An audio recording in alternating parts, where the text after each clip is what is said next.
Olá, bem-vindas e bem-vindos a mais um podcast Aprendendo com Elas. Pois é, e hoje a gente vai aprender com uma querida tão preciosa. Gente, eu tô me sentindo assim, tão honrada de ter essa amada novamente aqui em São Paulo conosco, aqui na nossa igreja.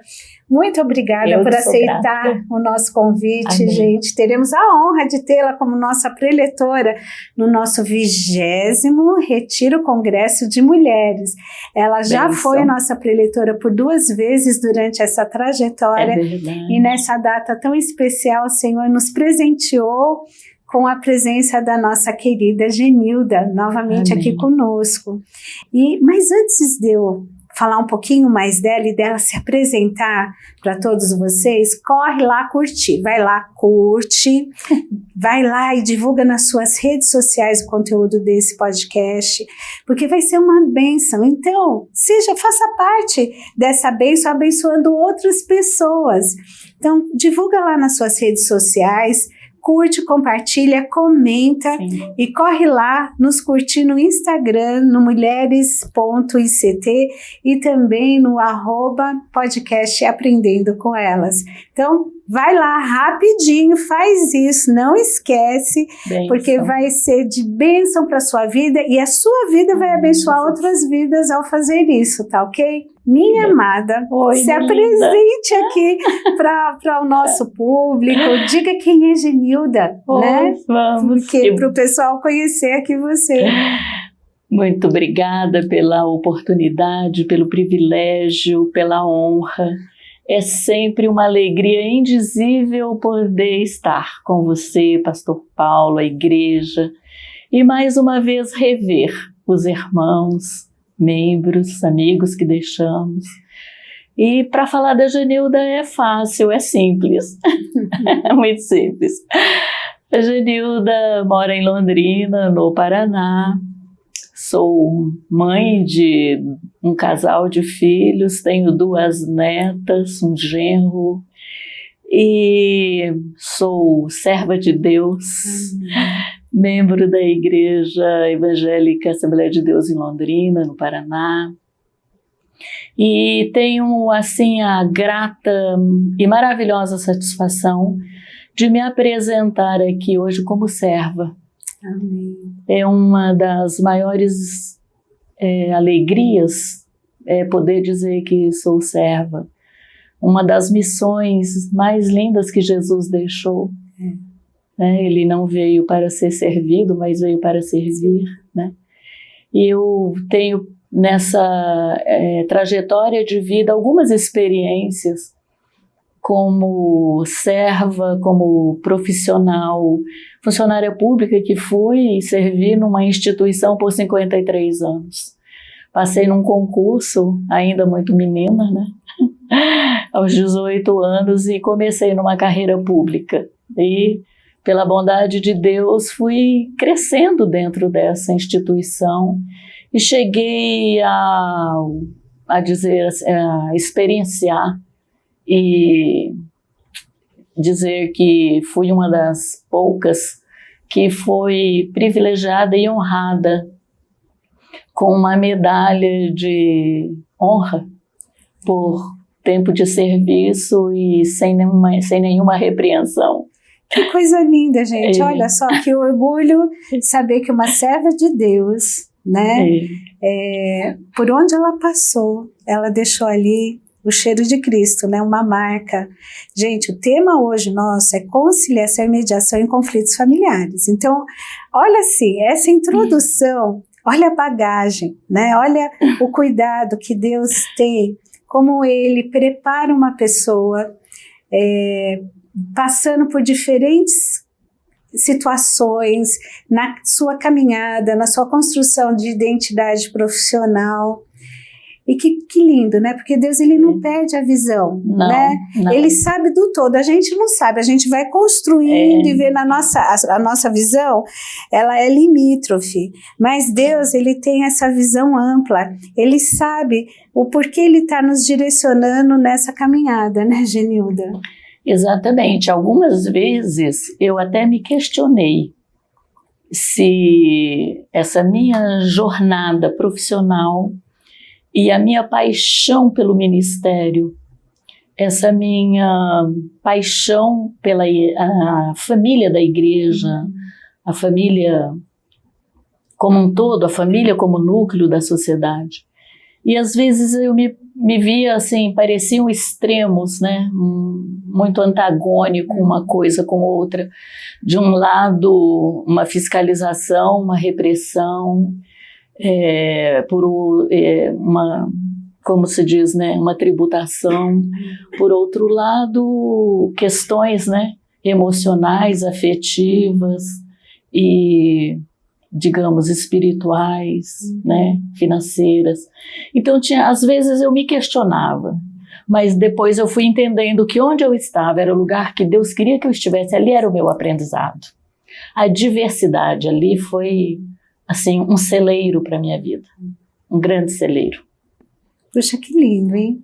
Muito bom. Como Deus, gente, Ele nunca desperdiça nada na nossa história. Não. A gente, às vezes, é que dificulta ali, não se submetendo a esse direcionamento. Mas Deus, Ele não perde essa visão.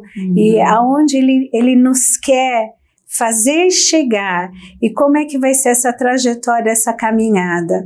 Então, tem hora que parece que as coisas não fazem sentido, né? Mas peraí, onde que isso se une, né? Exato. Porque parece que vai... E de repente Deus mostra, é aqui que se converge, né? Que se converge, que caminha, né? É uma escola, é um aprendizado, é uma preparação, é um forjar. Eu sempre digo que quando Deus quer nos usar, Ele primeiro nos forja. E só tem um jeito dele forjar, é nos colocando no meio, eu digo, no olho do furacão. Quando você está naquela situação de Deus, eu não vejo saídas, Deus, eu não tenho estratégias, Deus, eu não tenho a luz do túnel, eu não tenho resiliência para isso, eu sou limitada.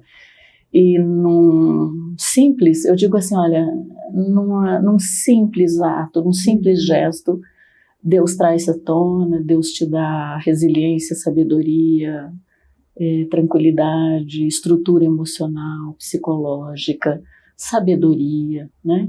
Mas, assim, sobretudo amor. Eu digo que onde você estiver, o amor faz milagres. O amor faz... Olha, que lindo isso, né, Genuda? Porque hoje é uma coisa que falta, né? Falta. Tá faltando muito. Falta. O amor. Sim, hoje nós temos um substituto para o amor, né? O dinheiro. Os pais hoje, eles tentam compensar a presença, a ausência, com presentes, com viagens, com marcas, grifes. E eu ouço muito de adolescentes. Não, mas o meu pai não tem tempo, ele já paga uma escola de tempo integral porque ele não tem tempo. Então, eu ouço isso de adolescentes. Então, eu vejo hoje, assim, a escola é excelente, mas ela não supre pai e mãe, ela não supre lar. Ela não substitui. Não. Ela é um coadjuvante no processo. Sim. Mas ela não jamais vai ocupar. Não, ela caminha paralela. Ela não pode ser antagônica, né? Ela não pode ser adversária, ela não pode ser dominante, mas ela precisa ser paralela, companheira. A escola, de uma certa forma, ela tem as duas vertentes, né? Os dois lados. Ela torna filhos hoje não independentes, porque hoje está muito difícil de você ter uma geração independente. A minha geração foi independente, talvez a sua, né? Mas depois disso nós vamos tendo muitos deficientes emocionais, dependentes emocionais. Filhos que se casam e não saem da casa dos pais, filhos que deixam os filhos para os pais cuidarem. Então, né, nós vamos vendo que existe uma codependência e uma coalimentação. A família, ela mudou o significado, né, de uma retroalimentação. E a escola, quando ela deixa de ser apenas Eu digo a instrutora. A escola não é educadora. Nunca foi e não pode ser. Mas hoje ela assumiu um papel de educadora. Ela assumiu um papel que não é dela. A escola, ela mostra o caminho, ela te dá instrumentos para você crescer, pesquisar, adquirir conhecimento, mas educação vem de casa. Isso. Educação é lastro, é pilar, eu digo é coluna, e é o que mais nós sentimos falta hoje. Você sabe, Genilda, eu tenho um casal de filhos, a minha filha tem 37 anos e o meu filho 29 anos. Eles têm 8 anos de diferença. Mas uma dificuldade que eu senti principalmente na minha filha, porque quando ela começou, né, a pré-escola, depois ela foi para o ensino fundamental, depois ensino médio, faculdade, mas no ensino fundamental eu senti uma diferença no seguinte sentido: quando ela começou lá na primeira série do ensino fundamental, Sim. né, ela começou, tinha associação de pais e mestres na escola, a família estava dentro da escola. Sim. Mas aí, com o passar dos anos, foi extinto. E aí, quando foi extinto, foi uma coisa que eu senti muito. E eu falei na escola, eu falei assim, olha, vocês vão pagar um alto preço por isso. Porque vocês estão cerceando a participação da família dentro da escola. Exato. Que é um aliado que vocês têm, né? Porque isso não foi uma coisa só da escola onde a minha filha estudava, isso foi geral. É geral. E aí eu lembro que quando chegou no ensino médio, né, aconteceu um fato na escola, e aí chamaram os pais, tinha reunião dos pais, Sim. que acabou que não era assim tão frequente, mas aí quando tinha, a gente sempre procurava estar presente nessas reuniões, né? Porque até a forma de você ajudar os filhos a fazer as tarefas de casa foi mudando. E era dito pra gente, olha, vocês não interfiram nisso, porque a gente tem uma metodologia, o jeito que vocês foram ensinados, que vocês aprenderam, hoje é uma nova pedagogia, né? Hoje é uma nova metodologia e tal. Então, para não criar confusão na cabeça, eu falei, bom, então a gente está ficando aqui, né? Qual que é a nossa participação, exato, né? Mas aí aconteceu um episódio, Genilda, que foi assim, teve uma reunião, isso já no ensino médio, e aí a coordenadora pedindo para os pais, por favor, né, orientarem os filhos, porque eles estavam vindo da balada direto para a escola, nem passavam em casa não, vinham direto. Sim. E aí às 7h30 da manhã, uma professora sentiu uma menina muito alterada, e aí ela chegou perto, porque os alunos eram instruídos a ter uma garrafinha de água e levar água para a sala para evitar aquela, professora, posso beber água? Sim. Só na hora dos intervalos e abastecer a garrafinha de água. Mas ela sentiu assim, um comportamento da aluna ali muito estranho, então ela chegou perto e ela começou a sentir o cheiro. Ela pegou a garrafa e foi sentir o cheiro, era vodka. Quer dizer, às 7h30 da manhã ela já estava embriagada.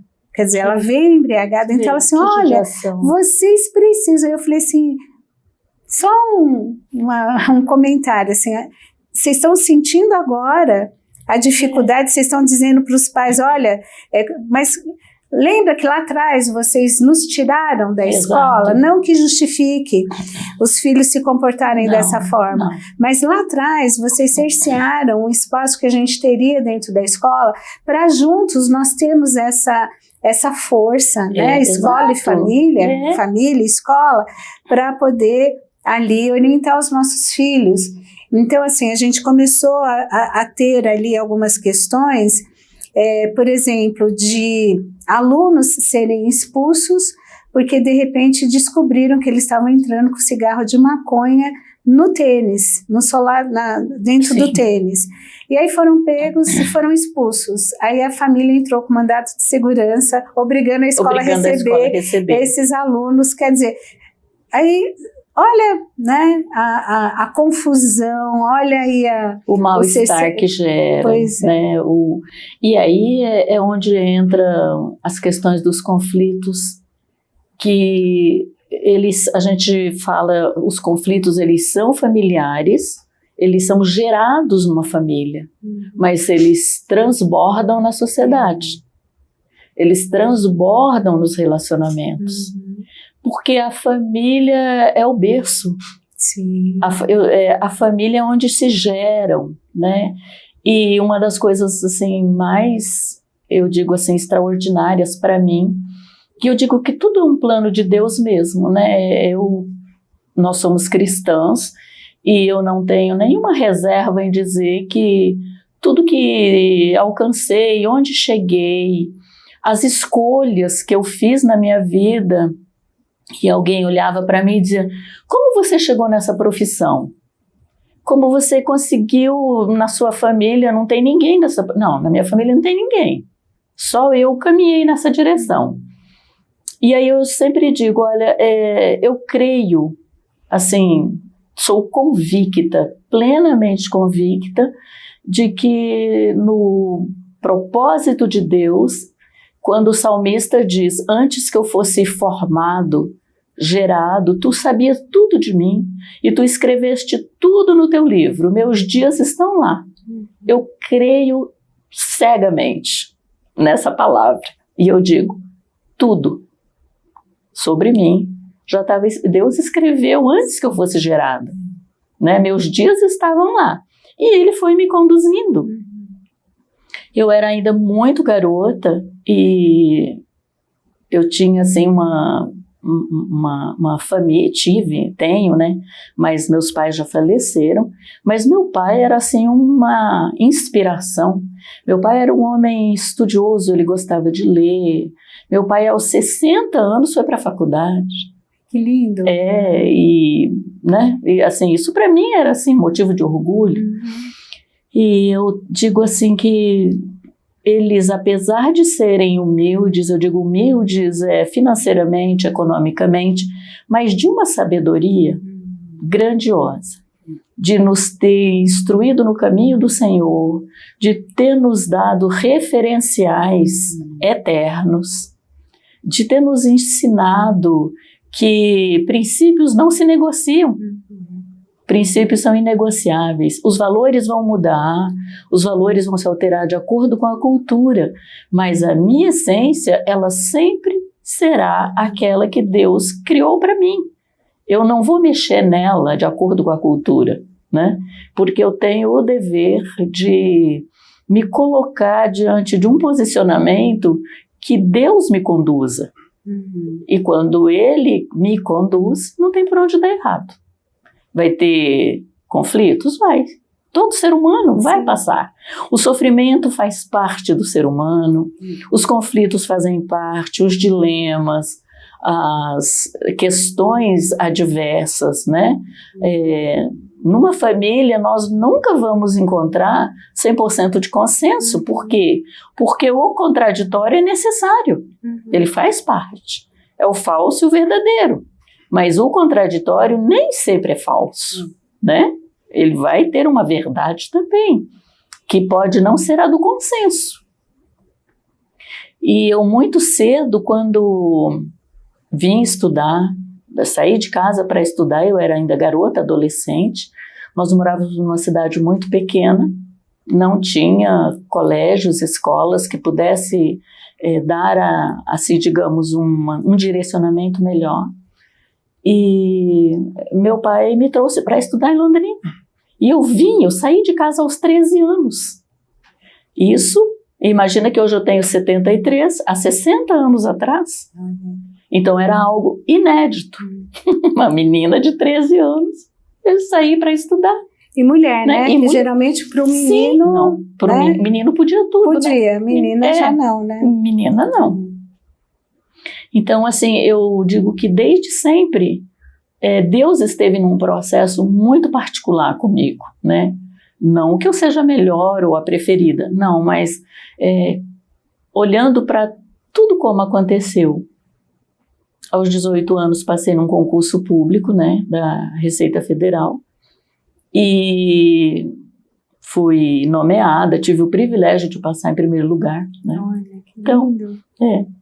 Então, assim, fui nomeada e tive muitas experiências. Trabalhei em várias capitais, trabalhei em várias fronteiras.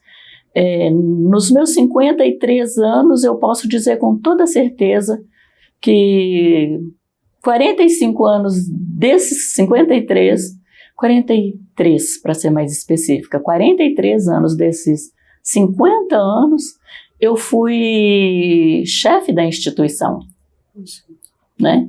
Então eu tive assim uma oportunidade de crescer, de somar, de agregar, de enriquecer a bagagem, de trazer para a minha vida modelos, tanto os bons quanto ruins, modelos que esses são adequados e esses não são. Você apura o discernimento, Deus vai te dando um discernimento, né? E o meu primeiro curso de formação foi Sociologia. Então, assim, por quê? Não me pergunte, porque eu já estava numa instituição que a carreira-chefe é direito, né? Então, eu já estava direito, contábeis, administração, economia, mas eu estava ali numa área de sociologia. E aí eu fui vendo o quanto Deus foi trabalhando aquele conhecimento do ser, das questões mais, né, pessoais, as suas necessidades, as suas adversidades, suas questões mais particulares, seus sonhos, né, as suas expectativas. Isso foi me dando assim uma orientação ou uma referência de que eu queria investir nessa área. E esse investimento era para que eu pudesse alocar as pessoas certas nos lugares certos. Eu sempre gostei de trabalhar com resultados. E a pessoa certa no lugar certo, ela te dá resultados. Eu nunca gostei de apagar incêndio, eu sempre gostei de trabalhar com a prevenção. Então, se eu via que alguma coisa ia me dar problema, eu já mexia, tirava, substituía, mandava para cuidados, né? Direcionava já para ter um cuidado melhor, ser atendido numa área mais específica, né? Precisa de um psicólogo, precisa de um terapeuta, precisa de uma licença, precisa de um padre, de um pastor. Então, isso foi me dando uma bagagem, assim, que eu digo, claro, tudo por Deus, mas uma bagagem que me deu muitos resultados, e resultados muito bons, muitos bons. Então, eu só posso dizer que Deus foi trilhando esse caminho. E foi me colocando lá com tudo pronto, né? Que tudo formatado, né? Então, a minha maior paixão por essa área da família, da questão pessoal, mas em relação a mostrar a ela que ela não tem que esperar nada da vida. A vida que espera dela é o inverso. A gente encontra pessoas, não espero mais nada dessa vida. Como assim? Não é ela que tem que esperar de você, né? Não é você que tem que esperar dela. É ela que espera de você, né? Porque afinal de contas, ela é o presente que veio para você. Não foi você que foi de presente para ela, né? Então, nós invertemos a posição às vezes e aí a gente começa a sofrer frustrações, decepções e até construir aqueles castelos de amarguras, né? Eu não tenho incentivo, eu não tenho apoio, eu não tive pai e mãe que, né, impulsionasse. Então vem vindo umas questões assim que você olha e diz, olha, o conjunto, o contexto, ele vai te trazer muitas coisas, mas a decisão é sua. O posicionamento é individual. Ninguém substitui ninguém, nem no sofrimento, nem na vitória. Ninguém. Ninguém substitui você na cura ou na morte. Ninguém. Então, é um posicionamento que eu tenho. Eu tomo minhas decisões baseadas no meu propósito, no meu significado de vida, de existência. Hoje nós temos uma grande gama de pessoas que têm aquela necessidade de autoafirmação, né? O vazio da existência, a inutilidade ou até aquela sensação de não ter valor, de não ter talento, de não ter dotes, e isso não existe. Porque todo ser humano, ele veio com um propósito. Todos nós temos um propósito, uma missão. Se você cumpre ou não é outra história, mas ela está aí. Porque assim, parece que o ser humano, ele está a cada dia que passa sendo despersonalizado, Sim. Desvalorizado, porque ele tem que ter. Então ele tem que sempre estar galgando coisas para ter e viver uma vida de ostentação, né? De mostrar, olha o quanto eu tenho. É o supérfluo. Olha o quanto eu consegui. Então parece que isso é que dá valor. Sim. Mas não é, nunca foi. Nunca né? foi. Porque não é o ter, mas é o ser, é a pessoa Sim. em si. E só que essas questões, elas foram se perdendo. Olha, se perdeu na sociedade, mas tem se perdido dentro da igreja também. Também. Tristemente, né? Tristemente. Porque a igreja tinha que ser essa voz de dizer, opa, acorda gente, não é isso não. Exatamente. Né? Mas hoje dentro das igrejas a gente vê essa questão de uma ostentação, a gente vê que essa coisa do sempre buscar a Deus, a mão de Deus para me dar coisas e não o relacionamento de uma intimidade, né, construída com Deus, para ter esse relacionamento de saber me valorizar dentro desse propósito que Deus me criou para ser. Sim, né? Sim. Esse ponto é muito forte e globalizado, expressivamente generalizado. A substituição de seres por coisas.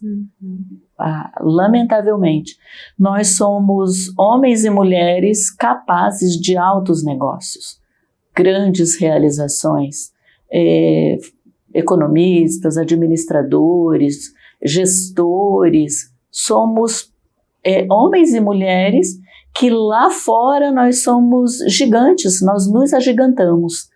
Mas dentro de casa, nós nos encolhemos. Dentro de casa, nós perdemos a maior riqueza, que é o contexto familiar, a união familiar, a mesa. Assim, eu olho hoje para a família, ela tem o vazio da solidão estampada no olhar. Hoje o olhar está nas mãos do abençoador, né? Como você disse. Hoje a grande maioria, digamos, uma boa parcela da igreja, hoje ela olha para as mãos do abençoador. Quando ele diz, olhai para mim, nós perdemos o olhar da face. Nós perdemos o olhar do todo, da essência, do caminho, da verdade, da vida, do pão da vida. Nós perdemos essa performance, eu sou a porta, né? Nós perdemos essa referência de que ele e por ele e através dele são todas as coisas. Então, não é a mão está esticada ou estendida. Não se trata disso. porque é como dar uma esmola. Você encontra hoje alguém que está pedindo esmola aqui num semáforo, depois ele vai para outro semáforo, ele vai para outro semáforo, né? E ele está sempre mendigando em clientelas diferenciadas. Hoje não, hoje nós temos uma clientela, né, pedinte, que ela se acostumou a viver de migalhas. Quando ela esqueceu que a promessa é: eu vim para que tenha vida e vida em abundância. Ela perdeu o foco da abundância, né, para viver o mísero bocado. E as famílias hoje, elas estão tão apartadas de si mesmas que a maioria não sabe o que está acontecendo. A maioria não sabe o que acontece no quarto do filho que divide uma parede.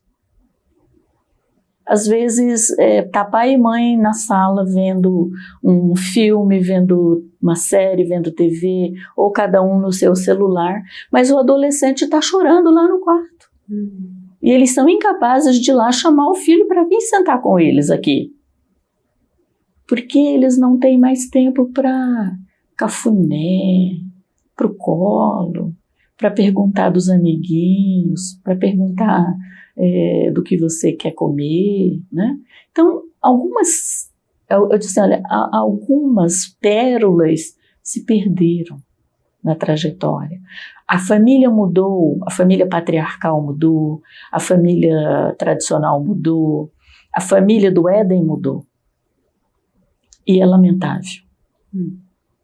É lamentável, porque na família do Éden havia um propósito muito grande, né? Permanecer no jardim.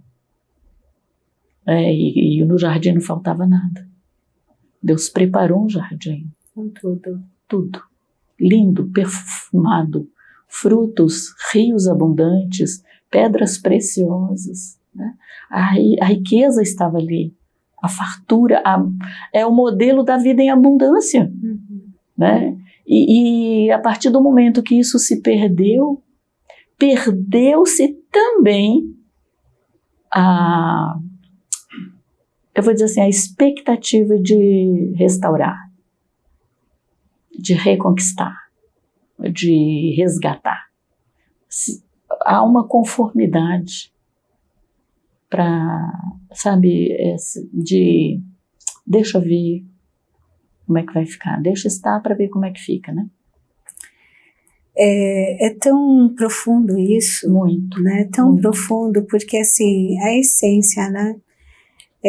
O quanto a gente precisa voltar ao jardim e com medidas práticas, né? Porque você vê que hoje a natureza ela é tão agredida. Sim, né? Não, nós, assim, o ser humano era para ser esse administrador dessa natureza e não é. E não né? Então foi perdendo essa essência, assim, o quanto a gente precisa voltar ao jardim e perceber assim, peraí, esse jardim é importante, eu preciso de luz natural, né? Hoje em dia são as luzes artificiais, sim. Eu preciso do sol, né? Hoje em dia temos falta de vitamina D porque não ficamos no sol. Não temos sol, não bebemos água, né? Exatamente. Então, né? Olha aí, né? Tanta coisa que Deus colocou e parece assim, mas isso, sim, isso traz uma diferença na qualidade de vida, de como você cuida de você, porque se você não consegue cuidar, né, descascando mais do que desembrulhando mais no processo de se nutrir, de se alimentar, assim, a fatura chega, e a fatura tem chegado, né, infelizmente. A colheita, né, eu sempre digo que a colheita vem. Ela vem, não tem como, né, não tem como, eu fico pensando assim, o quanto a gente precisa sair de um piloto automático que nos foi imposto. E a gente engoliu, acreditando que era bom. De novo, né? A velha história do Éden. Do né? Éden, assim, olha, verdade. Não é bem assim não. Olha, se você fizer isso, E veja bem, nós não somos contra a pessoa ter uma carreira profissional, Não. ela é em busca de desenvolver a identidade profissional, ser feliz na profissão. A gente viu aqui um exemplo de uma carreira de 53 anos, gente, olha que lindo, né? De uma garota com 18 anos que nem estava formada ainda, Não. mas já prestou o concurso. Sim. E já ingressou e foi construindo isso ao longo dessas décadas que se passaram. Então, assim, nós não somos contra, né? Mas, assim, o que rege aí quem é você, a sua essência? Sim. Aonde você nutre a sua essência para que você consiga perceber, assim, olha, tem marcos que eu não removo, porque a sociedade vai removendo coisas, né? Ela vai removendo porque ela não seguia pela palavra de Deus, Exato. pelos princípios de Deus. Então, como cristãos, a gente precisa, peraí, óbvio, eu vivo numa sociedade, eu estou inserido nessa sociedade, mas qual é a minha essência e como eu tenho me mantido fiel a isso?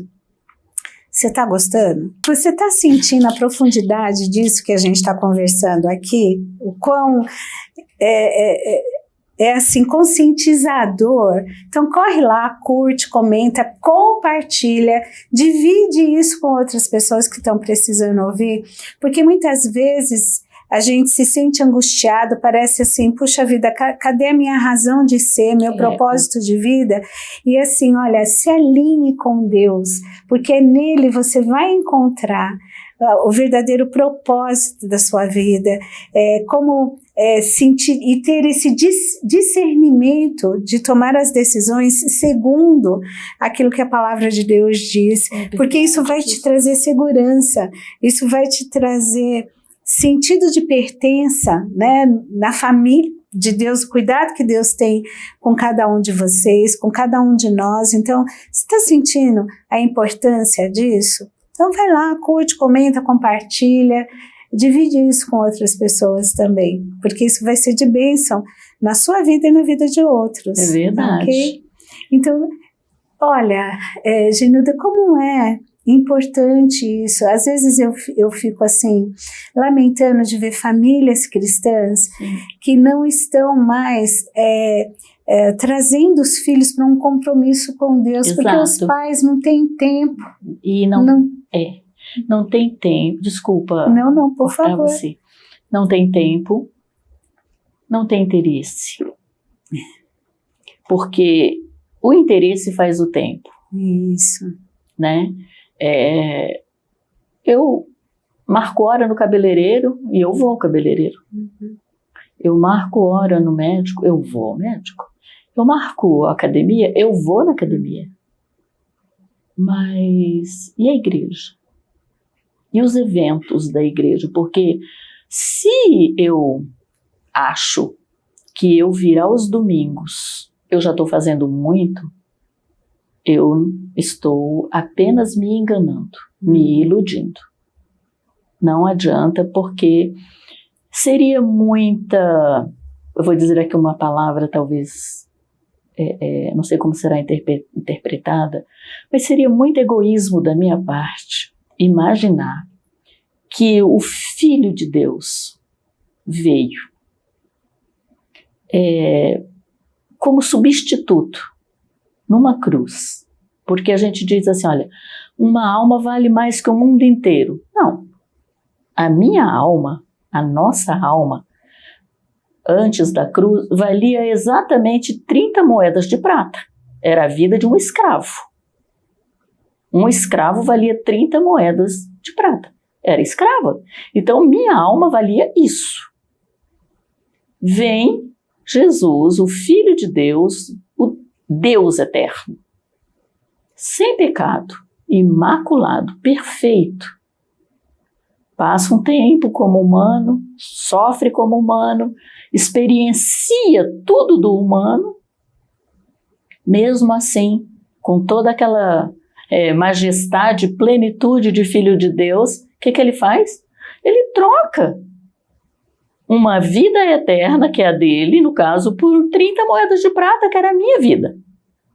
Então, hoje eu digo, minha alma não tem valor mesmo, ela vale mais que o mundo inteiro. Só que antes da cruz, era 30 moedas de prata. Então, será que ele veio para me substituir numa cruz, para que eu venha domingo, achando que eu estou fazendo muita coisa? Será? Será que esse é o propósito da cruz?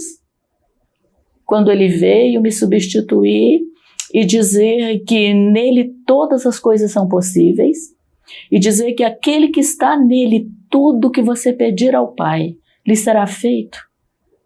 Será que é só por um culto de domingo? Isso. Será que é para que os meus filhos, quando crescerem, escolham o caminho que eles querem trilhar?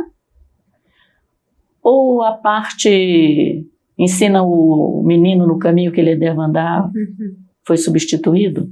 Não é? Então nós temos aí muitas, eu digo assim, olha, muitas situações que são lamentáveis, porque nós vemos uma geração que está crescendo à revelia, à própria sorte, ou ao próprio ensino da escola, da vida, como a gente sabe, ou refém de um mundo que jaz no maligno, ou até refém dele próprio.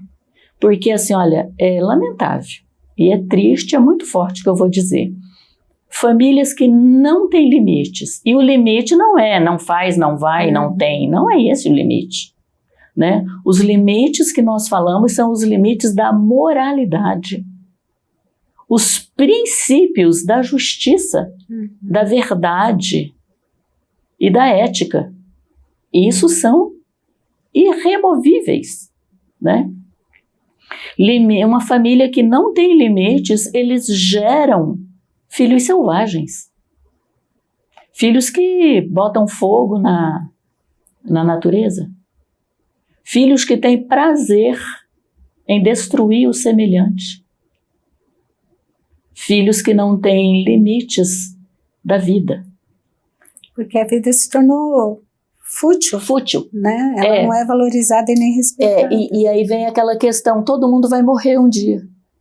Só que todo mundo vai morrer um dia, a morte é o significado da vida. Eu não posso nem abreviar e nem ser juiz dela. Eu preciso viver o tempo que Deus determinou para mim. E nesse tempo que Deus determinou, eu preciso saber fazer escolhas e também me colocar como servo, e não um servo de tudo, digamos assim, aquilo que ofende a minha dignidade. Não é porque eu sou serva que eu vou fazer, em absoluto.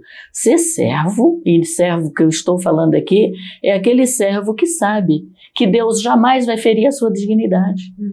Ele jamais vai lhe pedir algo que contrarie o seu padrão moral.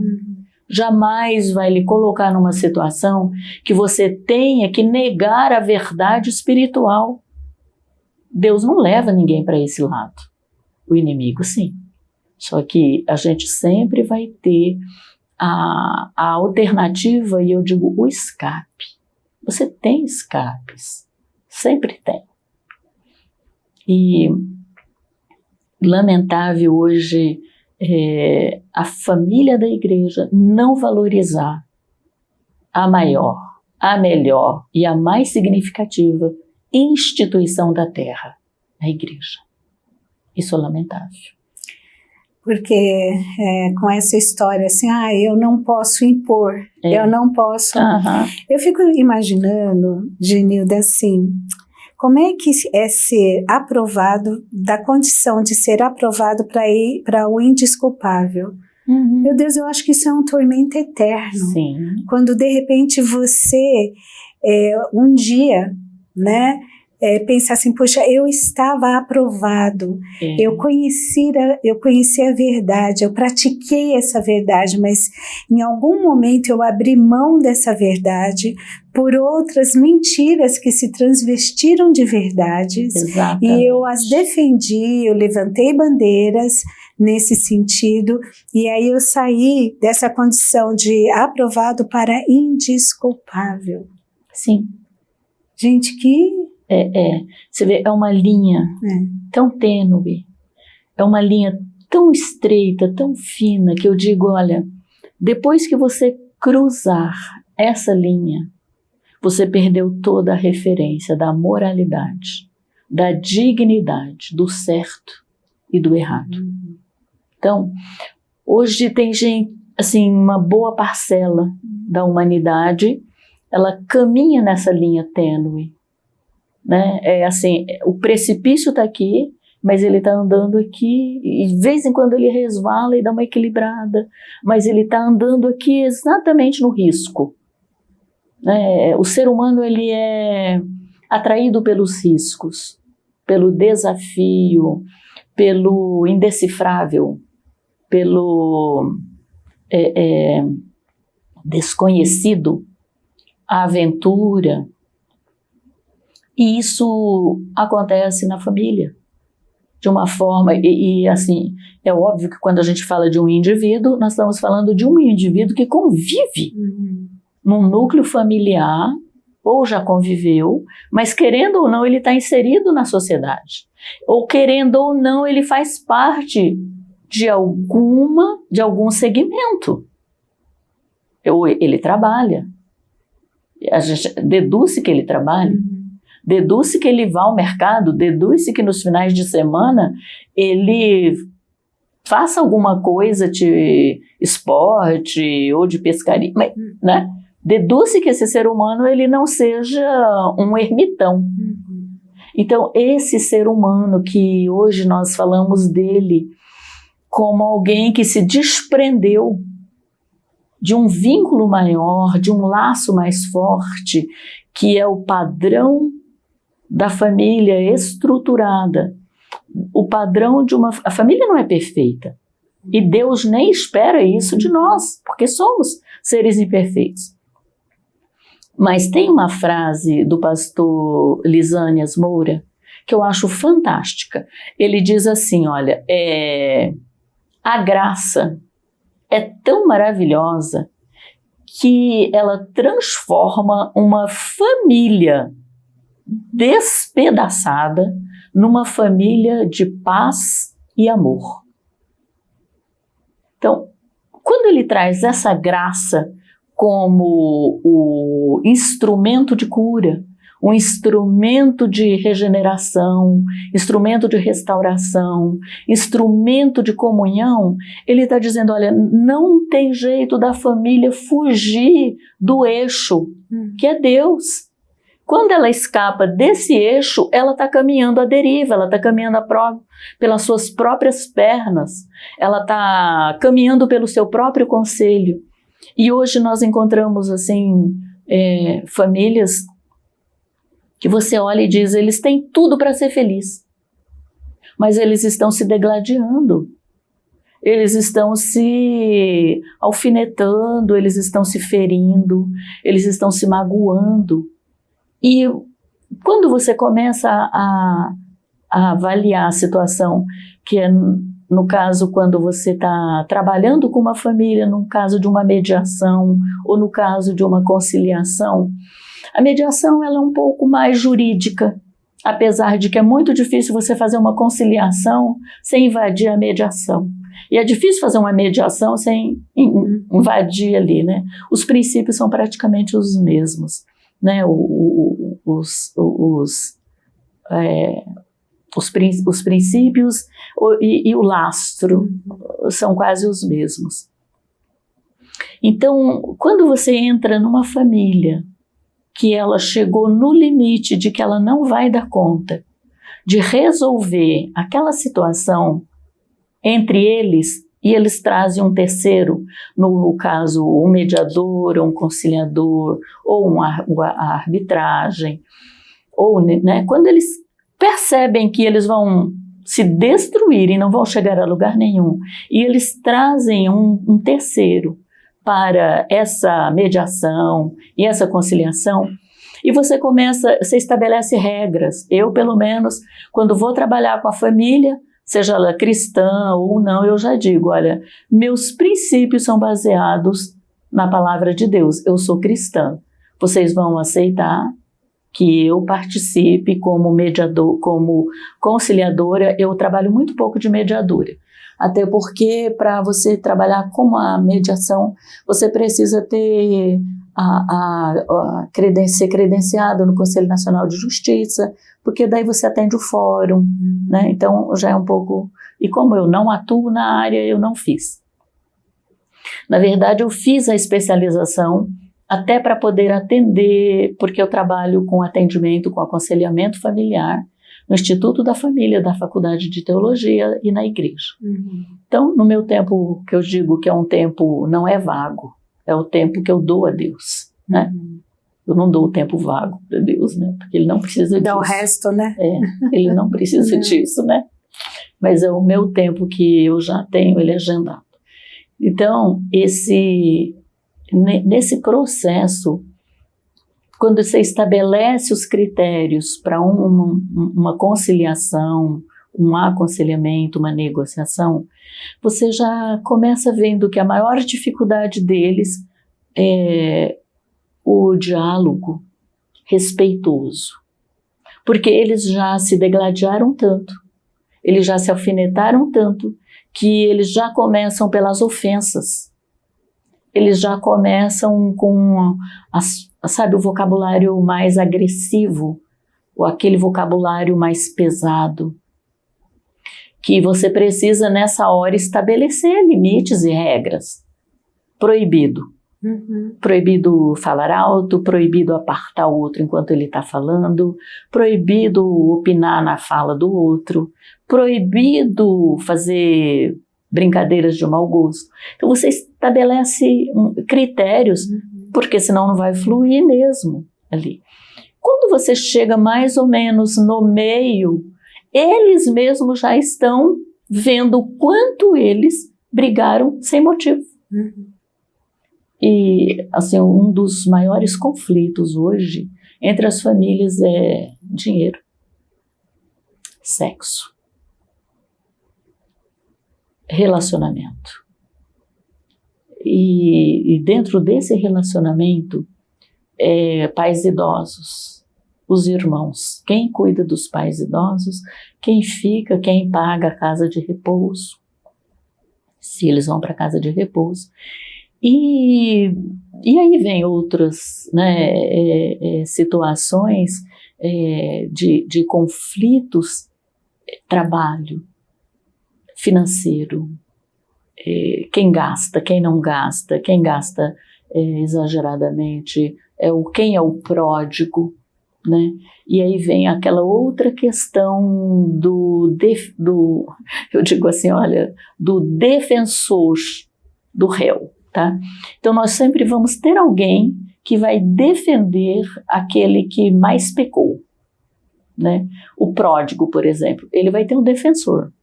Não, ele agiu assim porque ele se sentiu prejudicado, porque a fulana ganhou um carro e quando ele fez 18 anos ele não ganhou. Então existe sempre uma justificativa, né? E nesses conflitos maior, que vem dinheiro, partilha de bens, empresa, quem assume a empresa quando o pai falta ou a mãe falta, quem vai ser o tutor, para nomear o inventário, o inventariante, é uma batalha, porque não, ele vai levar vantagem, não, porque eu conheço ele, não, porque ela sempre foi a queridinha. Então, questões que não vão levar a nenhum resultado positivo, mas vai desgastar a tal ponto que eles vão se tornar inimigos. Então, a própria família destrói a base da família, quando ela não traz valores que são da palavra, né? E eu digo que, olha, não é só eu, mas a neurociência, e talvez a irmã, e o Jonas ou outras pessoas já devem ter visto um vídeo que circulou, nem sei se está circulando, de um médico falando sobre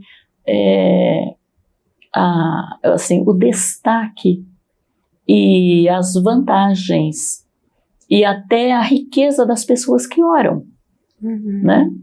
Pessoas que oram, eles têm esse lobo frontal mais irrigado, eles tomam as melhores decisões, eles são mais felizes, eles têm uma qualidade de vida melhor, eles adoecem menos, eles têm cura muito mais rápida que outros.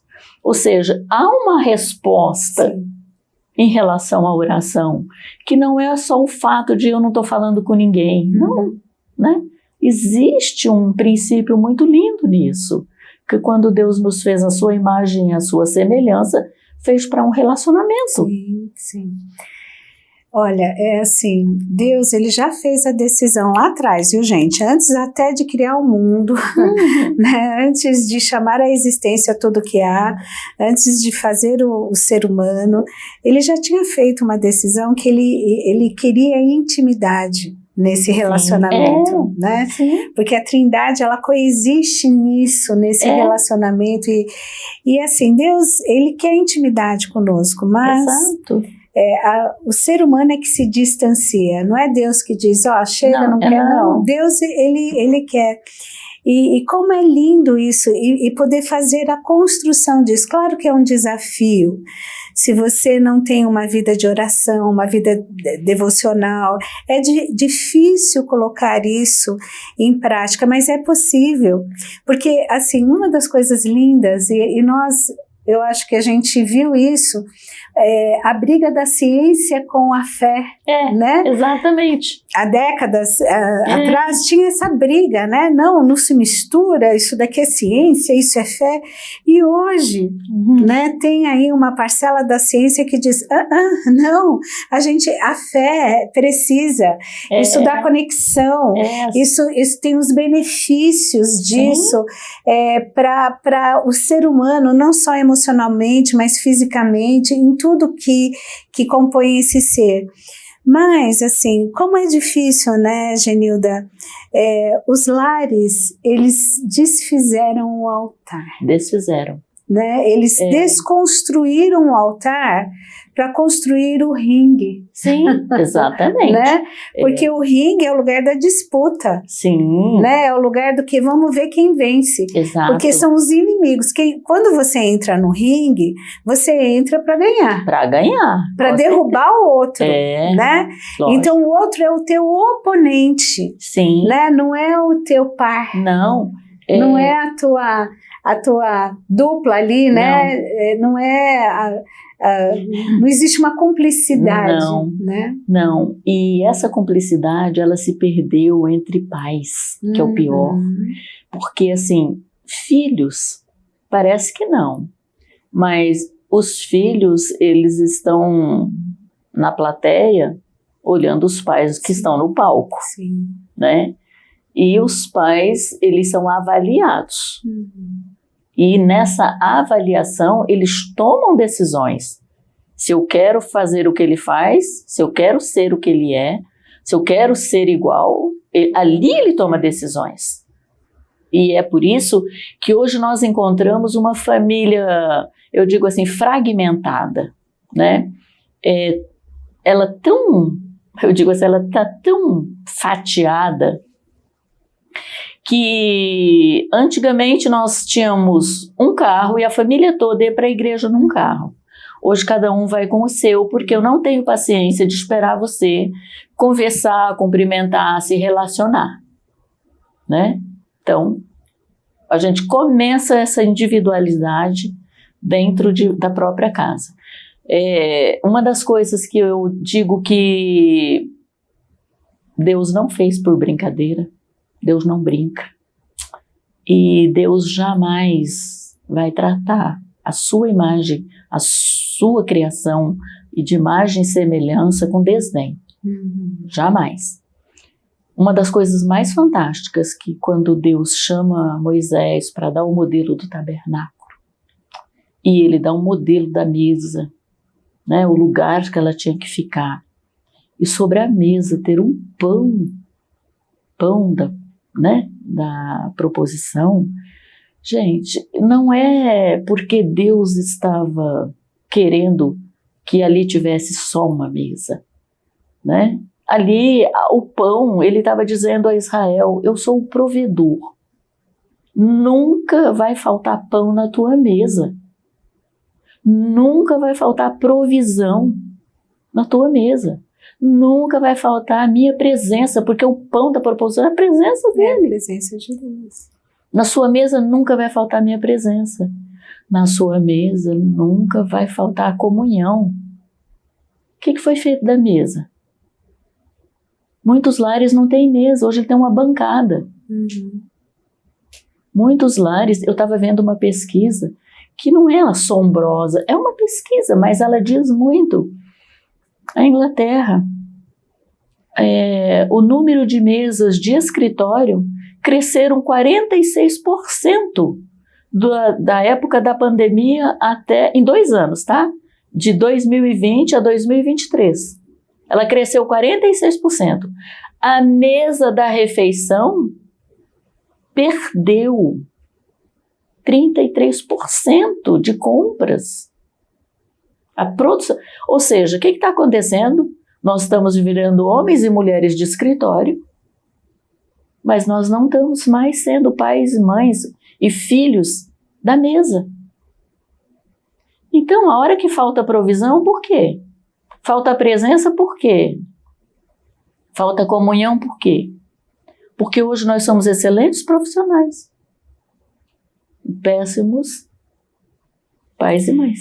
Você vê, né, assim, é muito triste, né, porque você vê um momento da alimentação, né, que era o momento do encontro, do nutrir o corpo, mas nutrir a emoção.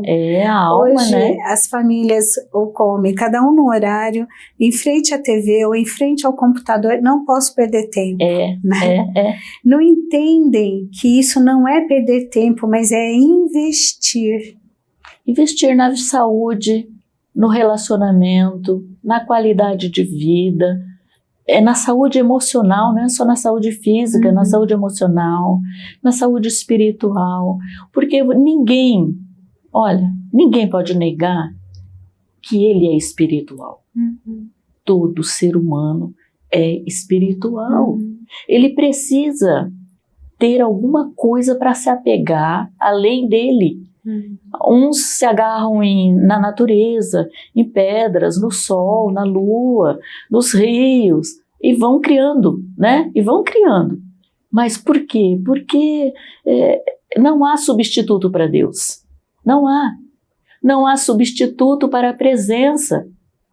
Ou seja, Deus não criou um substituto para o homem lá no jardim. Ele fechou o jardim, ele escondeu o jardim. Ou seja, o homem saiu do jardim, ele continua sendo homem, só que ele vai lutar para restaurar o jardim agora, né? E Deus deixou todas as ferramentas para isso. Hoje nós temos o Espírito Santo, nós temos a palavra, hoje nós temos a igreja, né? O reino que veio.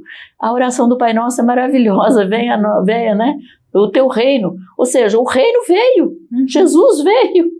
E até hoje ainda as pessoas estão procurando o reino, né? Criaram tantos reis, tantos tronos, mas o Rei dos Reis veio. E o reino veio também. Agora, eu não assumi esse reino. Eu não trouxe ele para dentro de mim. E quando eu não trago o reino para dentro de mim, eu fico vazia. Eu começo a buscar substitutos, eu começo a buscar patuás, trevos e objetos, e eu vou criando. Porque a necessidade de adorar, ela é inato no homem. Está ali. Está ali, está na essência. O homem ele nasceu para adorar. E se ele não adora a Deus, ele vai adorar qualquer outra coisa. Objetos, ele vai adorar, né? Então, o que nós temos hoje, assim, numa família que eu digo, desde sempre a família teve conflitos. Os conflitos, eles são tão antigos quanto a humanidade. O primeiro conflito foi lá no Éden, onde não tinha motivo nenhum para ter uma crise, lá teve. Mas também lá nasceu a mais linda promessa de todos os tempos, né? E dessa promessa que hoje nós podemos estar aqui, Eu, você, o Jonas, quem está nos ouvindo, quem está sendo, eu digo assim, olha, privilegiado por ter alguém que se dispôs a trazer um programa como esse, né, trazer uma riqueza, eu ouvi outros, né, podcasts que foram feitos aqui, e são assim, incalculável, a riqueza, a grandiosidade, a maravilhosa graça de Deus ter pessoas com tanta disposição em investir num ser humano que, quando ele mesmo acha que ele não tem mais jeito, ainda alguém vai olhar e dizer, tem jeito. O amor é arrebatador, o amor é resgatador, o amor é libertador, o amor, ele cura, ele salva.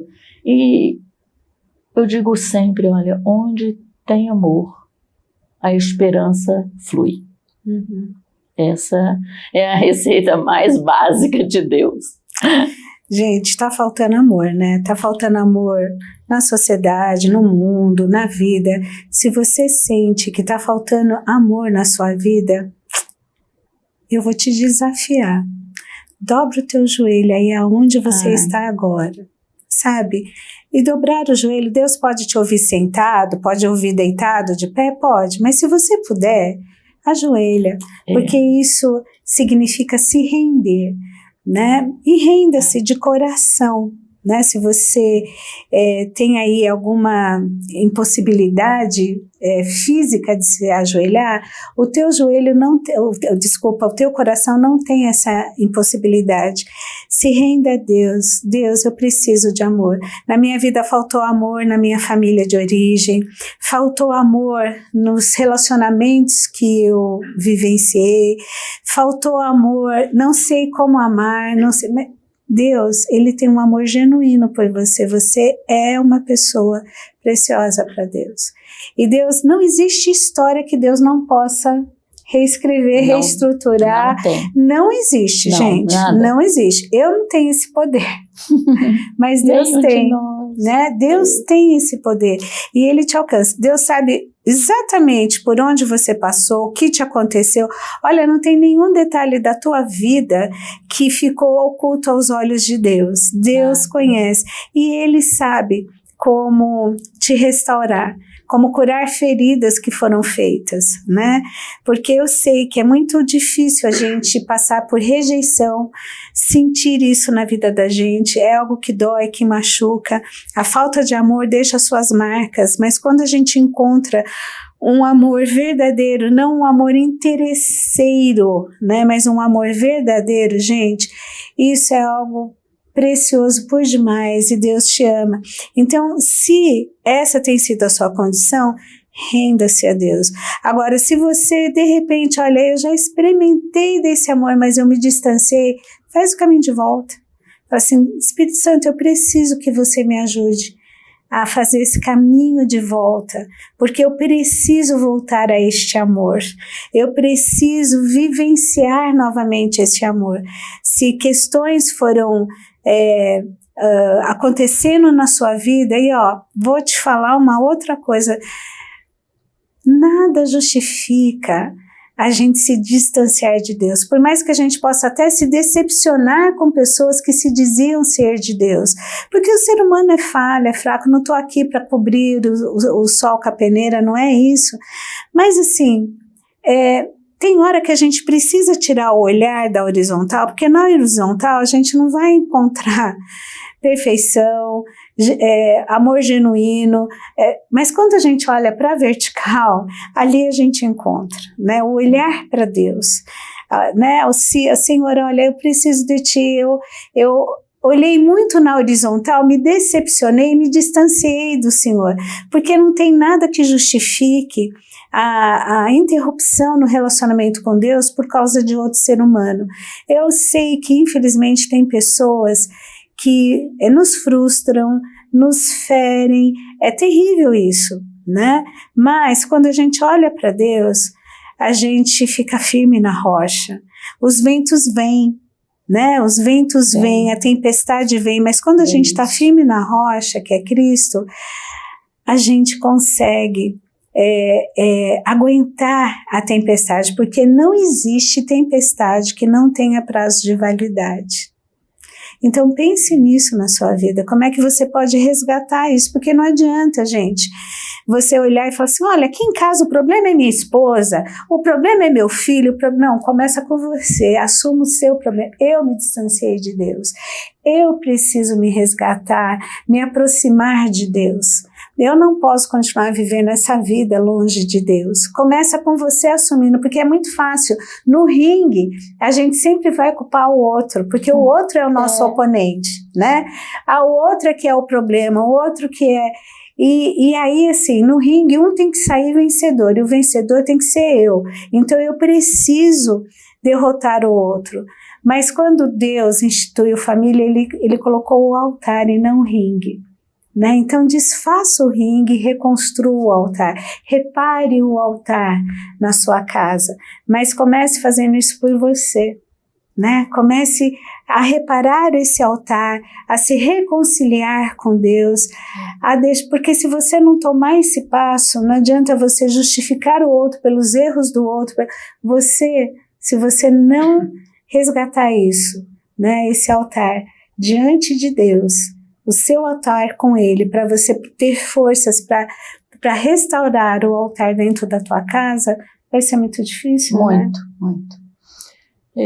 Questões muito sérias abordadas por você. Uma das maiores tragédias hoje é a resistência do ser humano em reconhecer que toda mudança começa em mim. Toda transformação começa por mim. Toda atitude de perdão começa em mim.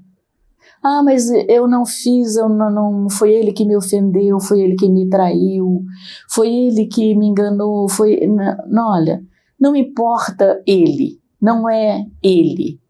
A questão sou eu. Eu digo assim, olha, o ser humano é aquilo que ele quer ser.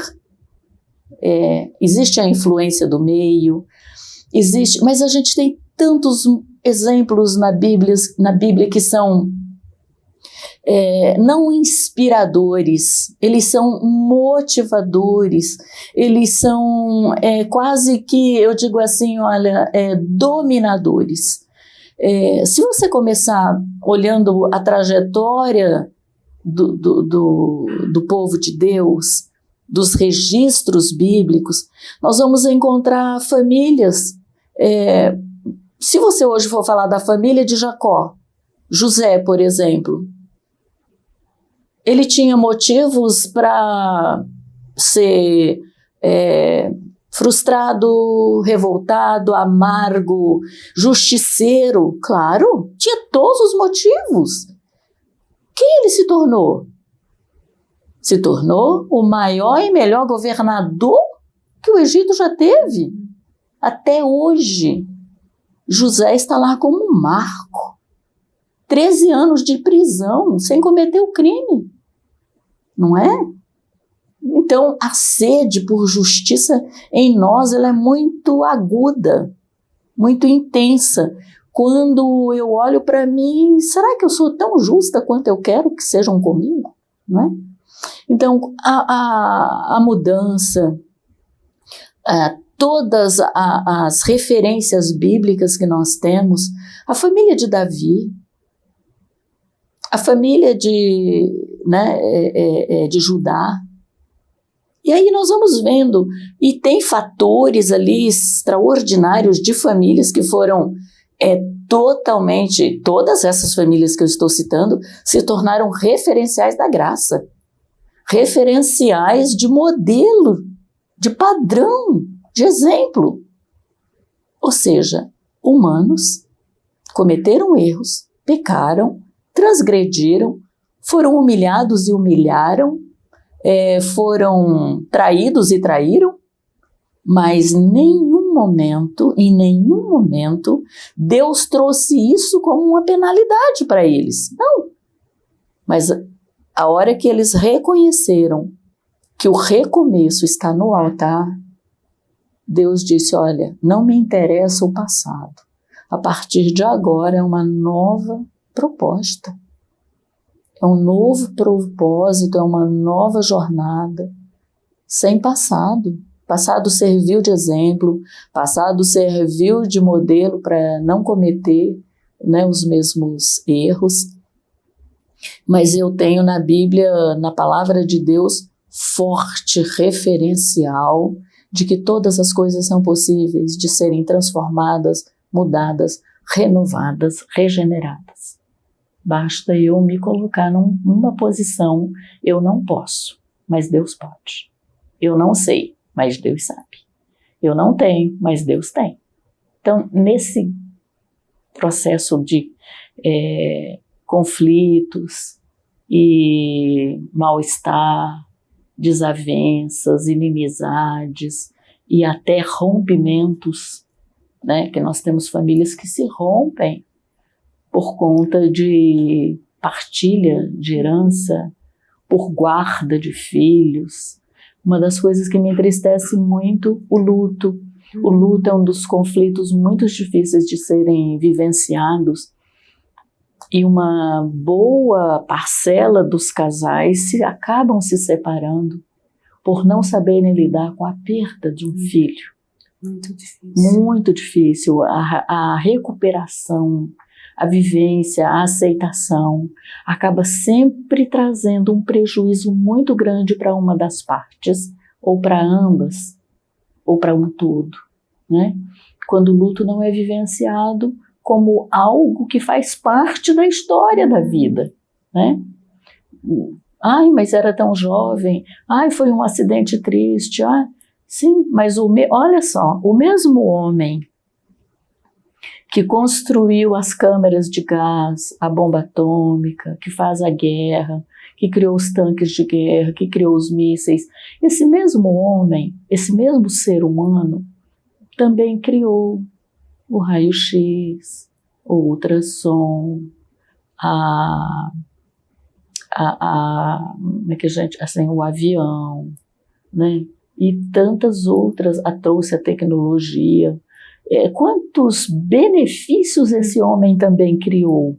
Nós temos as duas faces, não é? Nós temos as duas faces.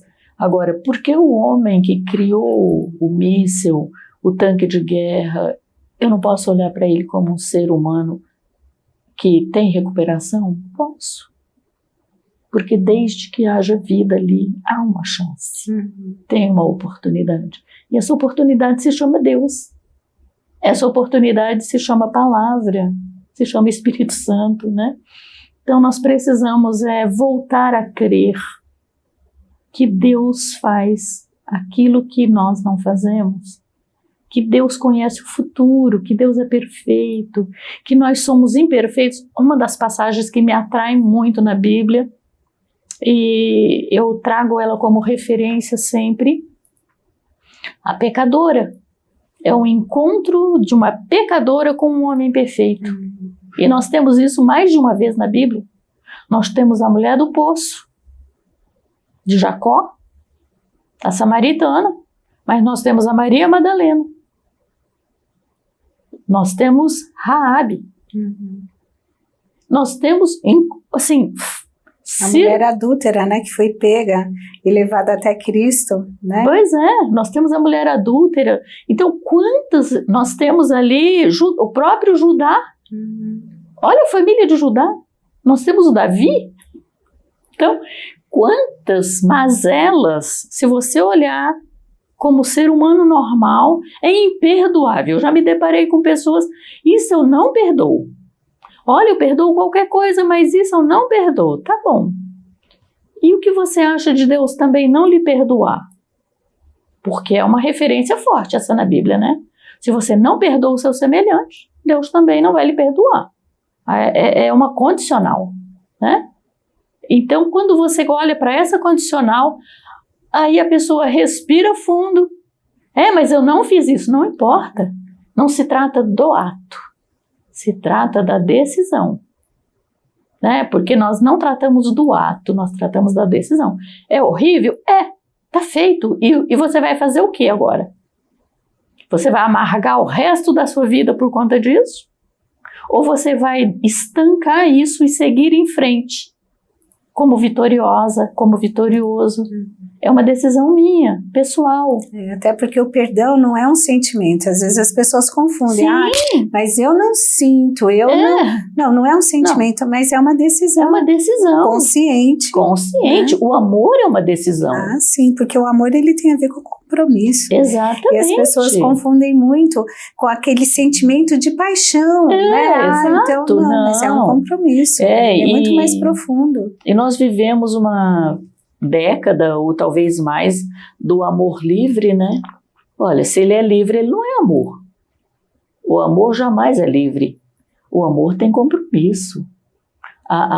O amor é lindo, a palavra de Deus, quem ama cuida, quem ama zela.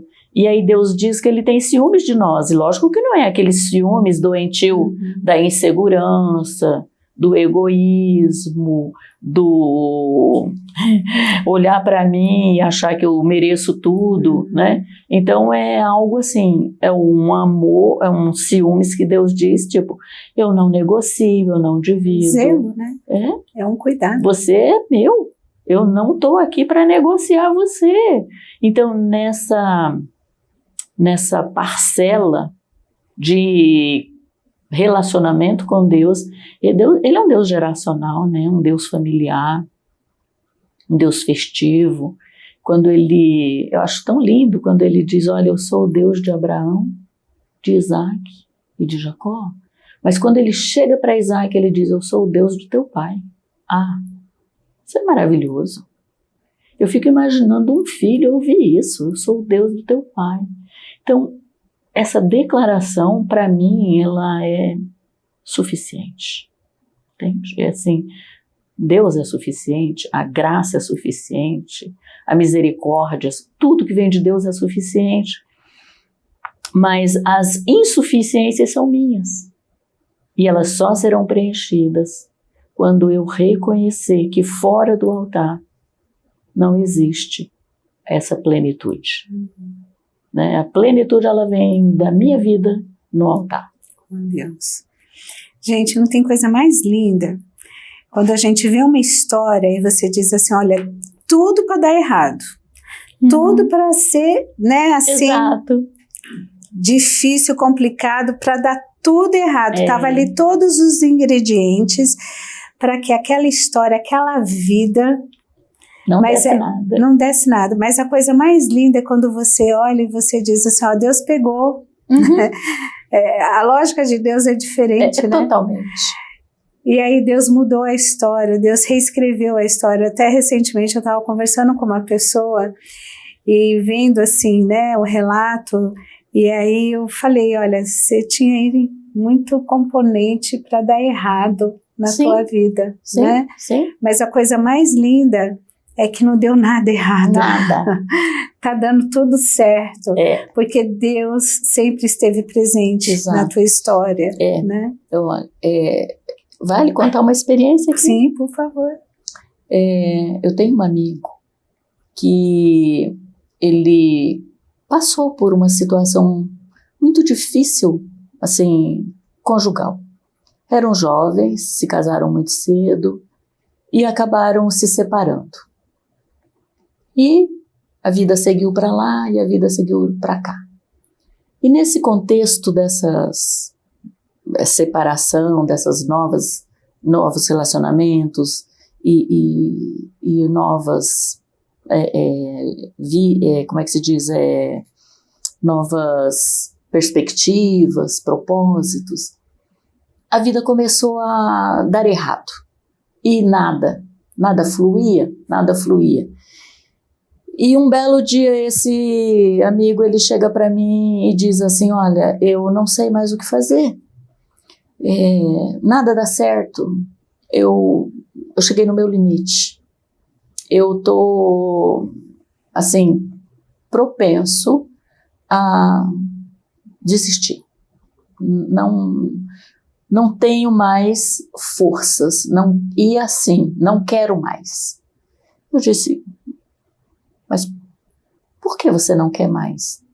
Ele disse assim, olha, porque tudo que você imaginar eu já tentei.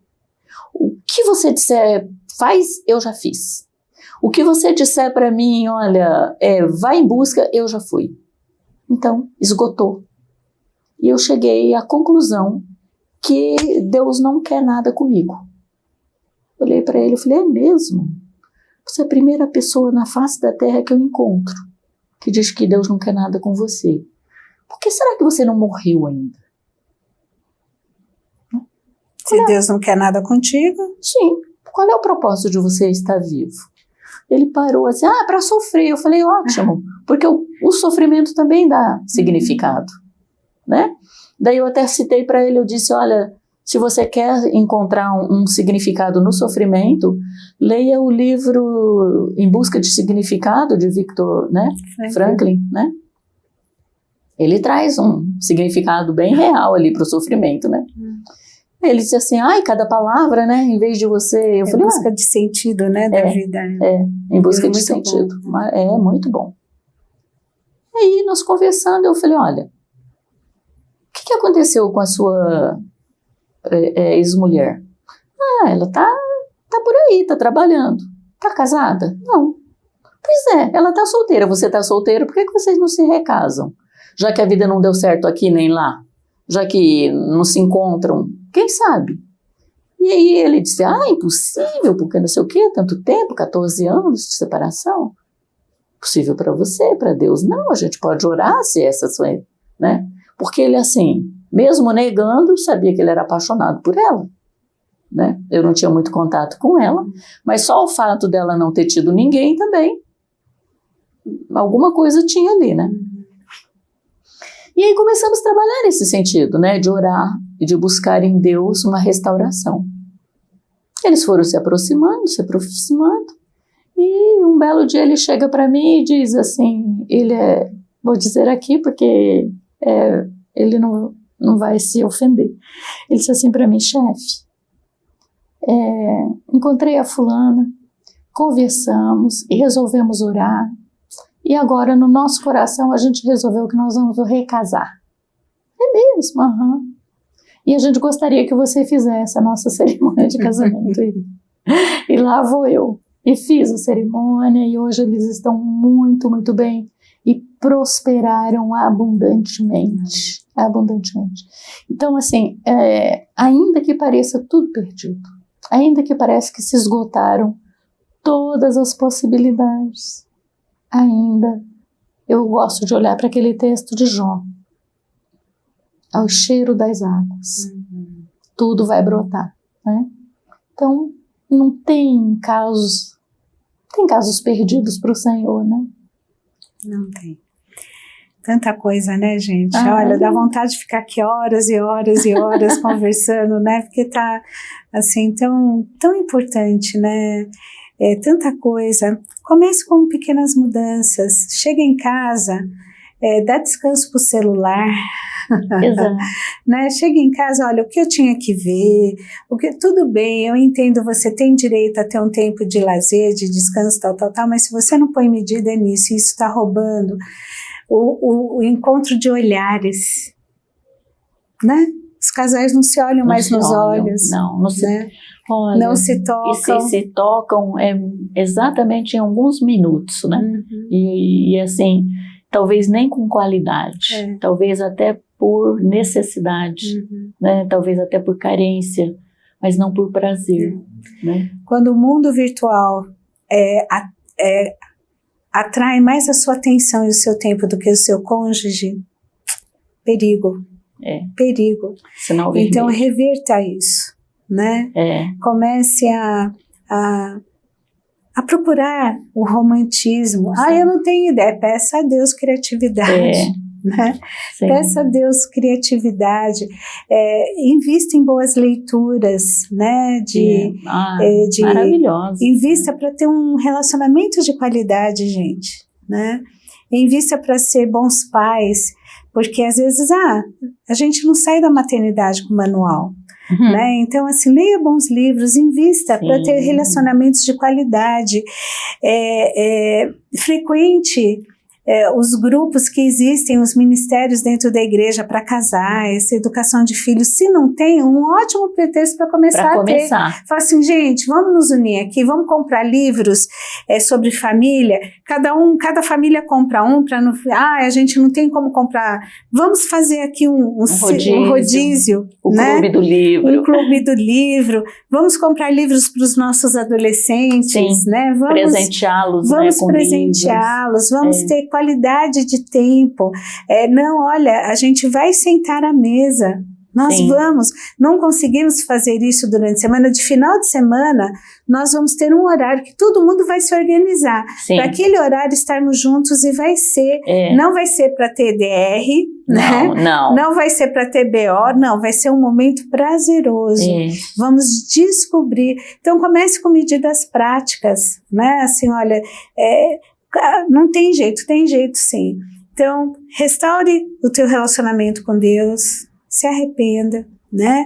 E comece a restaurar isso dentro da tua casa.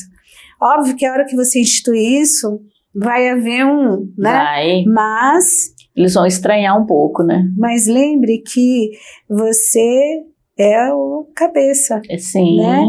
E a importância da mulher nisso, porque é a mulher que torna a casa um lar, né? Então, se a sua casa não tem sido um lar, comece a pedir a Deus sabedoria para tornar a sua casa um lugar aconchegante, tornar um lar, onde quem vive dentro desse lar seja, assim, não veja a hora de voltar para casa. Tem aquela música da Eichla, né? Minha casa será. Né? Reconhecida. Então, assim, faça a sua casa ser reconhecida como um lugar de adoração, de oração, onde existam verdadeiros adoradores.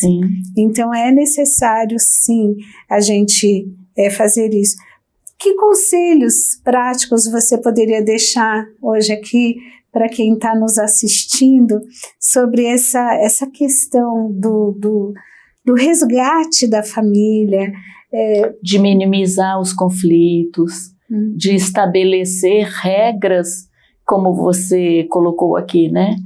Estabelecer regras de comunhão. Isso é fundamental. Bom, começando assim, olha, o maior conselho e o mais importante de todos, já foi citado aqui algumas vezes, mas eu volto a afirmar: a oração. A oração é o carro-chefe. A oração é o carro-chefe de todo e qualquer sucesso em qualquer área. Profissional, familiar, na vida a dois, conjugal, na amizade, na sociedade. Qualquer propósito ou qualquer meta ou qualquer alvo que você queira estabelecer, não faça antes de buscar em Deus direção. E a direção de Deus, ela vem através da oração. Mas será que ele vai falar comigo? Vai, pode ter certeza. Ele vai falar.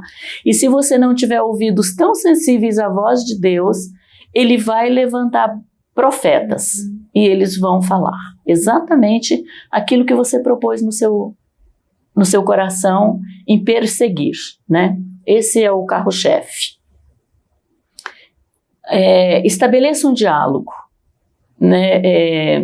E esse diálogo, ele não é estabelecido em horas, ele não precisa ter uma hora específica para isso, mas um dos momentos que eu acho, pelo menos que pela experiência e o que a gente percebe, um dos maiores e mais movimentados momentos é o horário que nós estamos saindo de manhã para o trabalho ou para a escola. Então, assim, 5 minutinhos para desejar um bom dia, para desejar que o dia seja de bênção, para desejar que Deus guarde de todo mal, para desejar que Deus seja o provedor de toda e qualquer situação. Segundo conselho básico. Nesses 3, 4 minutinhos, abençoe. Abençoe sua herança, abençoe seu casamento. Abençoe.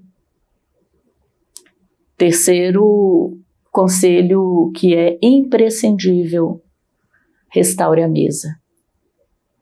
Restaure a mesa. Se não dá para ser todos os dias, escolha um dia na semana, mas que todos se sentem à mesa. Que todos tenham na mesa esse critério de não falar de trabalho, de não olhar o celular, de não fazer queixas, mas de fazerem programas de lazer. Vamos passar uma tarde num parque, vamos sair para pescar, vamos almoçar num pesqueiro, vamos almoçar num restaurante rural, ou vamos fazer um piquenique no fundo do quintal, no nosso quintal. Mas um dia na semana, vocês precisam ter esse resgate. Às vezes até jogar um jogo de tabuleiro. Exatamente. Que tem ali, que tá, das crianças, vamos jogar. Vamos... Isso, tem muitos jogos hoje que a família interage.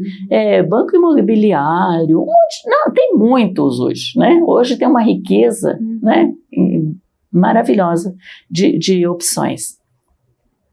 Quarto princípio, que conselho aqui, que também não pode ser desprezado. Não, em nenhum momento, pai, mãe e filhos, pelo menos uma vez na semana, precisam ler a palavra e orar juntos. Pelo menos uma vez na semana. Não precisa ser uma pregação, não precisa ser um discurso, não precisa ser uma lição de moral. Abre a palavra, escolha um salmo que para eles é muito mais fácil de ser entendido, mas se não você pode começar pelo Evangelho de Marcos, você pode ir para o Evangelho de Lucas, você pode ler o Evangelho de Mateus, mas faça, não precisa ser um capítulo inteiro, mas se você escolher 3, 4 versos dentro de um contexto, tá maravilhosamente bom, e orem.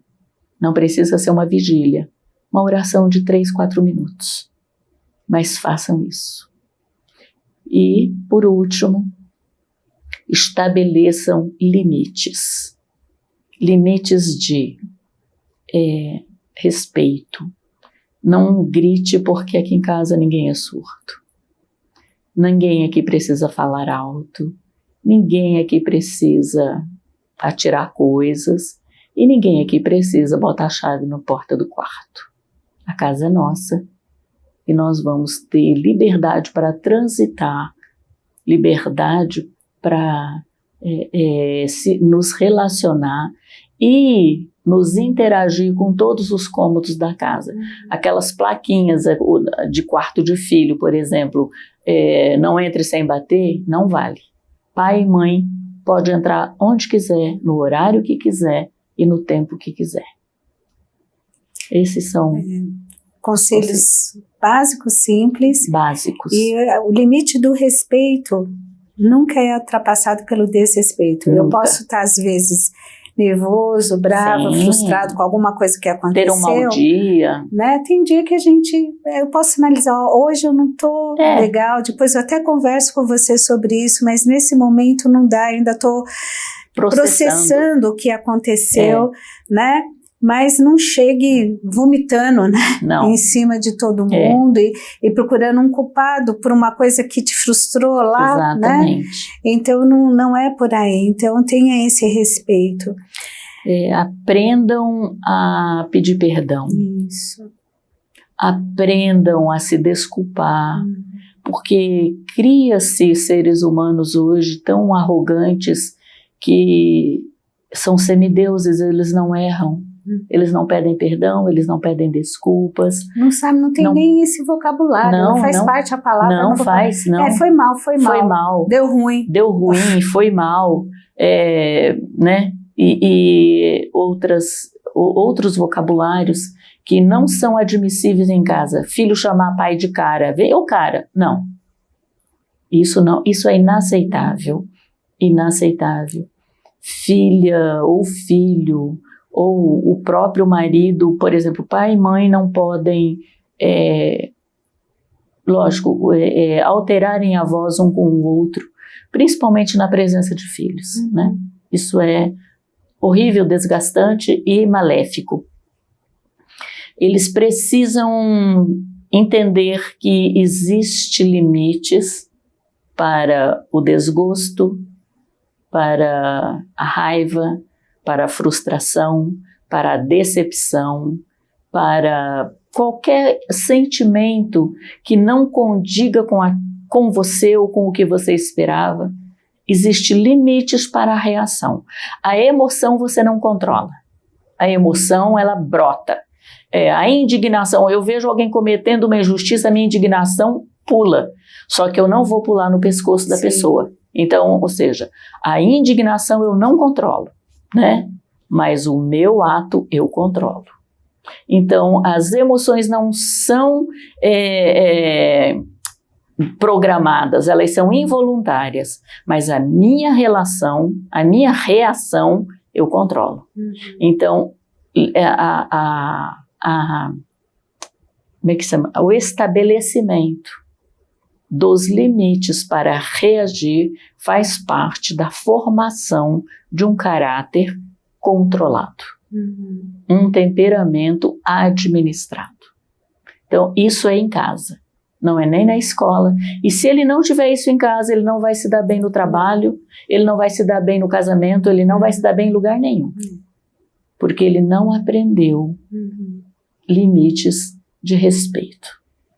Não sabe nem como regular as emoções. Não sabe. É básico, né? Então isso que a gente vive numa sociedade regredida. Sim. Então, você vê, olha, gente, medidas práticas, não é um negócio absurdo. Ai, olha, eu ainda preciso conquistar não sei o que para poder... Nada. Isso qualquer pessoa, independente do nível socioeconômico, cultural, gente, nada. Básico. Básico, é o básico, né? Então, bora colocar isso em prática, bora desfazer o ringue e refazer o altar. Exatamente. Bora reaver as nossas famílias e dizer, não, é minha família, é responsabilidade minha, eu cuido, né? E bora voltar para o lugar da aprovação e não do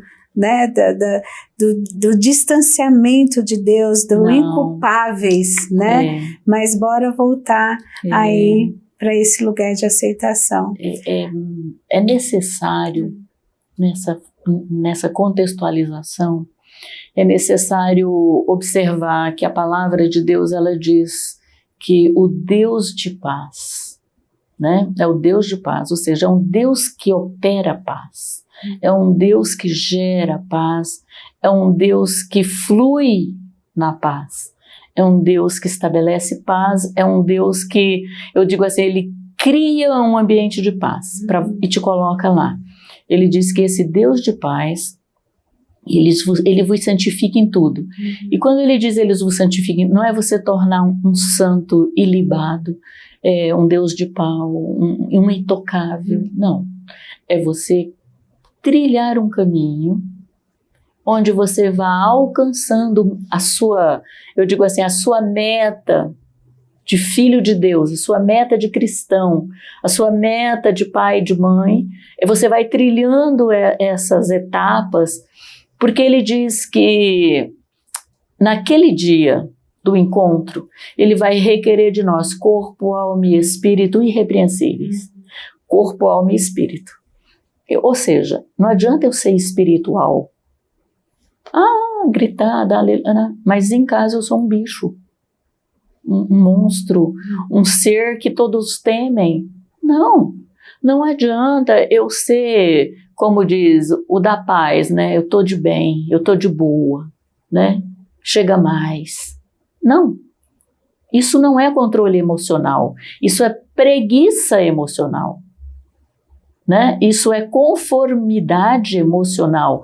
Eu não reajo porque eu não gosto de conflito, eu não gosto de bater de frente. Não, não se trata de bater de frente. Não, onde não há confronto, não há crescimento. O dia que a palavra não me confrontar, tem coisa errada. O dia que ela parar de me confrontar, Deus vai me levar. Porque daí eu alcancei o grau da estatura, né, do cidadão perfeito. Não vai ter mais confronto. Então, o confronto é para crescimento, é para mudança, é para transformação, é para melhora, é para nos trazer a realidade daquilo que precisamos ser e não ter. É necessário que nós tenhamos, dentro dessa conjuntura, um corpo saudável. É o templo do Espírito Santo. E esse templo, ele habita numa casa que precisa ser perfeita, não é? É o perfeito habitando no imperfeito. Eu sou imperfeito enquanto humano, mas as ações do Espírito Santo são perfeitas.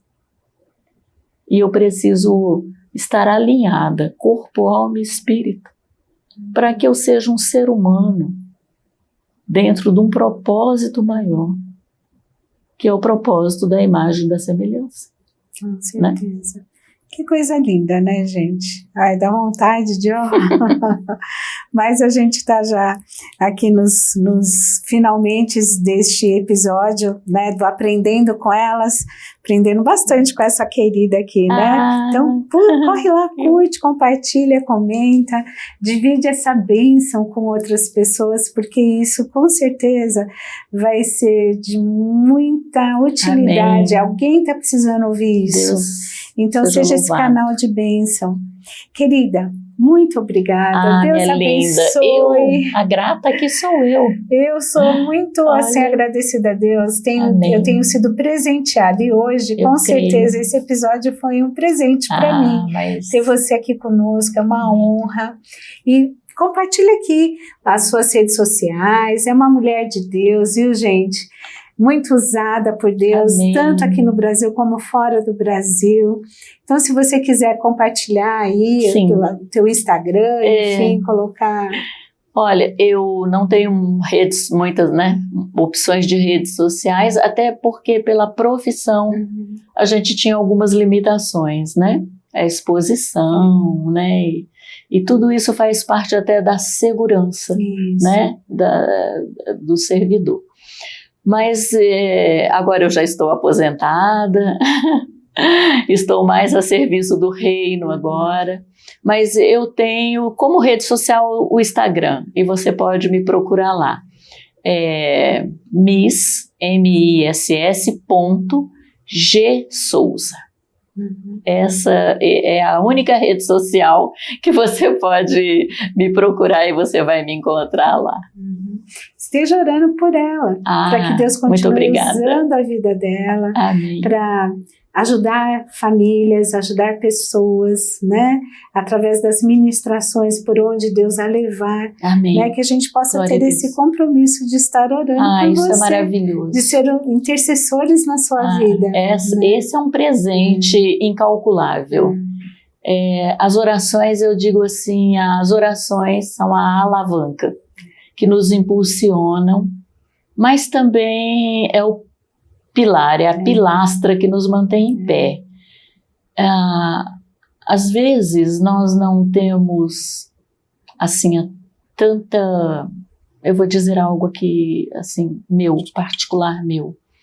Às vezes eu passo algum tempo em oração e depois eu me levanto e digo: Deus, eu não sei se tudo que eu falei é aproveitável, mas o que eu falei, eu tenho plena certeza que o Senhor ouviu.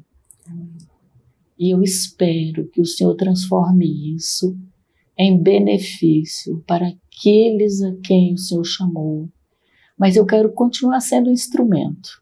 Eu quero continuar sendo a Genilda que saiu lá de uma cidadezinha lá do interior e sonhou um dia em fazer parte da história desse país. E eu posso dizer hoje com toda gratidão a Deus eu fiz parte da história desse país. Que coisa linda. Eu cheguei no ápice da minha carreira, eu recebi muitas homenagens. Eu fui uma das servidoras que foi homenageada pelo mais tempo de serviço e em atividade. O dia que a Receita fez a Receita Federal fez 50 anos de existência, eu estava fazendo 50 anos de trabalho. Puxa, olha só que bênção. Então, que orgulho, gente. Então, eu só posso dizer que o meu sentimento é gratidão. Gratidão por esse maravilhoso, né, programa, Aprendendo com Elas, e esperando e desejando que chegue à intimidade dos lares, à sua vida pessoal, a quem você compartilhar, que chegue como bênção, que chegue como um ponto de esperança. Nada está perdido. Ainda que tudo pareça estar em desolação completa, Deus é o Senhor que restaura todas as coisas. E Ele é especialista em trazer de volta aquilo que ninguém mais quer. Ele não tem lixo, Ele não tem desprezo, mas Deus tem braços que abraçam, voz que acalma e beijo que cura todas as feridas. Gente, que lindo, né? Olha, eu louvo a Deus, né, de ver como Deus, Ele é honrado e glorificado através de vidas. E eu fico muito feliz de ouvir esse testemunho, né? Assim, Deus, obrigada que a gente tem boas referências, né? Pela misericórdia do Senhor. Que Deus abençoe sua vida. Não esqueça, vai lá, compartilha, comenta, curte, né? E sempre esteja aqui conosco, aprendendo com elas. Que Deus abençoe sua vida, que a tua história seja reescrita por o autor da vida, Deus. Deus abençoe você. Fique na paz.